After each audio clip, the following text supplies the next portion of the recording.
Lahat tayo ay nangangarap ng pagbabago. Lahat tayo ay nangangarap na mapaunlad ang sining at kultura sa ating pamayanan. Lahat tayo ay nangangarap na matupad ang minimiting layunin. Lahat tayo nangangarap na makamit ang pag-unlad. Lahat tayo ay nangangarap na ibahagi ang natatagong talento. Lahat tayo ay nangangarap na matuto.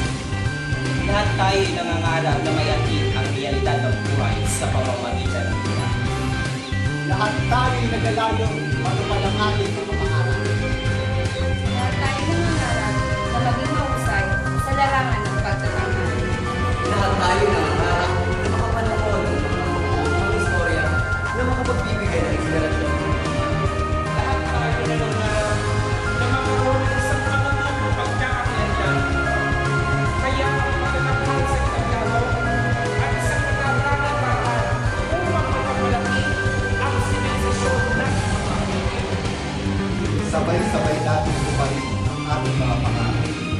Sama-sama natin itaguyod ang sining ng kultura. Sining ng buhay, gawin ka na